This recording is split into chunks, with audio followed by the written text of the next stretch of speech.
what these things have in common, you see, is that kids will take a chance. If they don't know, they'll have a go. Am I right? They're not frightened of being wrong. Now, I don't mean to say that being wrong is the same thing as being creative. What we do know is, if you're not prepared to be wrong, you'll never come up with anything original. If you're not prepared to be wrong. And by the time they get to be adults, most kids have lost that capacity. They have become frightened of being wrong. And we run our companies this, by the way. We stigmatize mistakes. And we're now running national education systems where mistakes are the worst thing you can make. And the result is that we are educating people out of their creative capacities. Picasso once said this. He said that all children are born artists. The problem is to remain an artist as we grow up. I believe this passionately, that we don't grow into creativity, we grow out of it. Or rather, we get educated out of it. Our education system is predicated on the idea of academic ability. And there's a reason.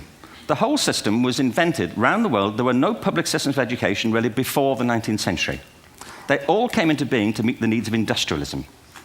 So the hierarchy is rooted on two ideas. Number one, that the most useful subjects for work are at the top.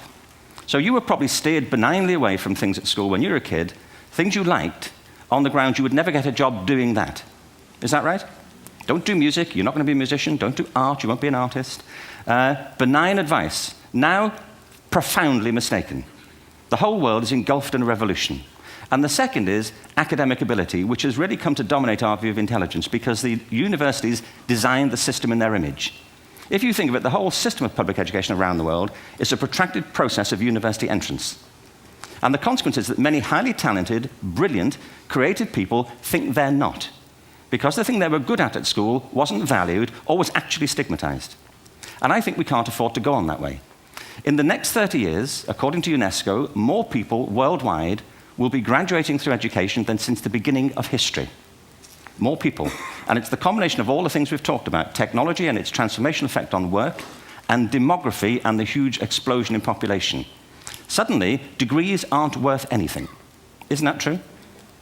When I was a student, if you had a degree, you had a job. If you didn't have a job, it's because you didn't want one.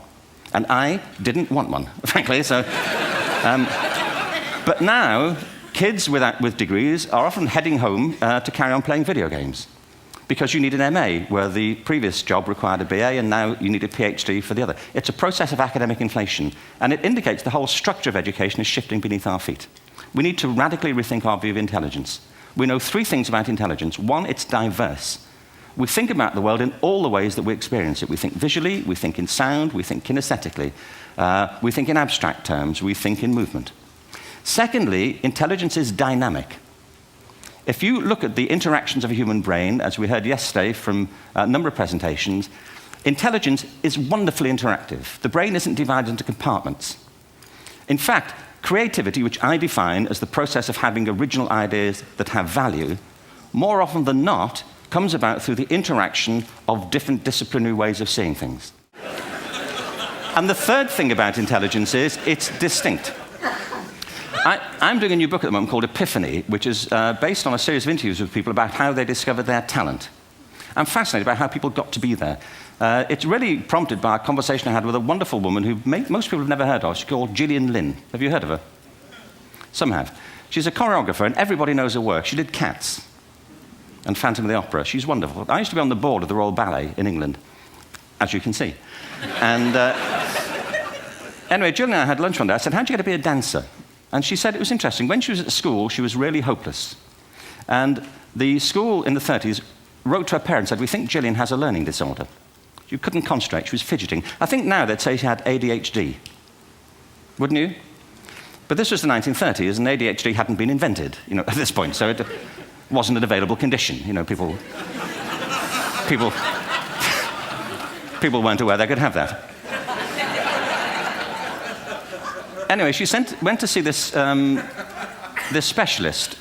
So this oak-paneled room, and she was there with her mother, and she was led and sat on this chair at the end, and she sat on her hands for 20 minutes while this man talked to her mother about all the problems Gillian was having at school. And at the end of it, because she was disturbing people, their homework was always late and so on, little kid of 8, in the end, the doctor went and sat next to Gillian and said, Gillian, I've listened to all these things that your mother's told me. I need to speak to her privately. So he said, wait here, we'll be back, we won't be very long, and they went and left her. But as they went out the room, he turned on the radio that was sitting on his desk. And when they got out the room, he said to her mother, just stand and watch her.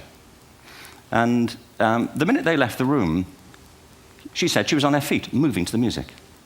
And they watched for a few minutes, and he turned to her mother, and he said, you know, Mrs. Lynn, Gillian isn't sick, she's a dancer. Take her to a dance school. I said, what happened? He said, she did. I can't tell you how wonderful it was. We walked in this room, and it was full of people like me. People who couldn't sit still. People who had to move to think. Who had to move to think. They did ballet, they did tap, they did jazz, they did modern, they did contemporary. She was eventually auditioned for the Royal Ballet School. She became a soloist. She had a wonderful career at the Royal Ballet. She eventually graduated from the Royal Ballet School, found her own company, the Gillian Dance Company, met Andrew Lloyd Webber. She's been responsible for some of the most successful musical theatre productions in history. She's given pleasure to millions, and she's a multi-millionaire. Somebody else might have put her on medication and told her to calm down.